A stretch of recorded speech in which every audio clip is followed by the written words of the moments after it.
और दोस्त, क्या हाल है?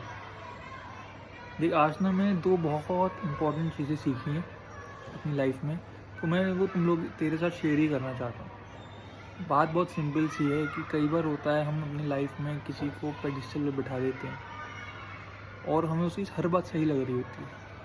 एक तरह से उसका एक फितूर सा चढ़ जाता है हमारे दिमाग पे कि अगर उसने गुस्सा कर दिया मतलब सब कुछ बेकार है और उसने ठीक कह दिया मतलब सब कुछ सही है। ऐसा मेरी लाइफ में मेरे साथ हो रहा था और मैंने काफ़ी स्ट्रगल के बाद इस चीज़ को समझा है और इससे निकल रहा हूँ, मैं निकलने की पूरी कोशिश कर रहा हूँ। इसलिए मैं तेरे को भी ये रिक्वेस्ट करूँगा कि किसी को भी अपने ऊपर मत बैठने देना दोस्त। मैं ये नहीं कह रहा कि तू ही सही है, कई बार क्योंकि we are all human beings and we all make different mistakes. तो अपना एक ओपन माइंड रखना ज़रूरी है, मगर किसी को भी ये मत करो कि वही सही है और कोई सही है ही नहीं या तू सही नहीं है। बिकॉज कई बार होता है कि तुम भी एक अच्छी बात कर रहे हो लेकिन वो तुम्हें टर्न डाउन कर देते हैं, वो तुम्हें गैसलाइट कर देते हैं, या फिर वो तुम्हें कई बार होता है कि तुम्हारी जो ओपिनियन है उसको ही इनवैलिड कर देंगे, तुम्हारा ओपिनियन कोई मैटर ही नहीं करता।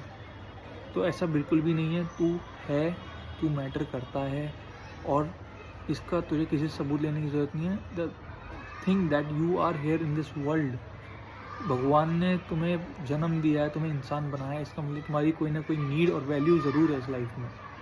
तो उसको समझो, अपनी इंपॉर्टेंस को समझो। सेकंड चीज़ में तो जो कहूँगा कि यार कोई भी चीज़ जो मैंने सीखी है कि एज्यूम करके कुछ मत करो। कई बार हमारे प्री कंसीव्ड बिलीव्स होते हैं जिनकी वजह से हम एज्यूम कर लेते हैं चीज़ों को।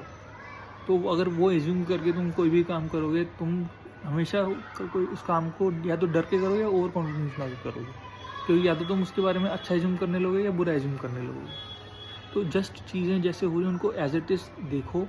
मैं ये कह रहा हूँ कि मैं ज्ञान तो दे रहा हूँ लेकिन मैं खुद इस पर काम भी कर रहा हूँ और मैं जानता हूँ ये चीज़ें इतनी आसानी से नहीं बनती। अगर आपकी क्या कहते हैं लाइफ में डिफरेंट बिलीव्स, आपका सोच अलग है तो, मगर चीज़ें में चेंज आ सकता है, देर से सही मगर रोशनी तुम तक ज़रूर पहुँचेगी। प्लीज़ करो, करते रहो और रुकना मत। मैंने भी अभी तो कुछ अचीव नहीं किया इससे, बट ये छोटी छोटी चीज़ें हैं जो मुझे लाइफ में पीछे धकेल रही हैं। भले ही मैंने कुछ अचीव नहीं किया अभी, लेकिन अगर यही चेंजेस नहीं लाऊंगा तो कुछ कभी कर ही नहीं पाऊँगा, कभी अपना जो ड्रीम लाइफ वो नहीं जी पाऊँगा। तो इसलिए करना है और मैं चाहता हूँ तुम भी ये करो। Thank you.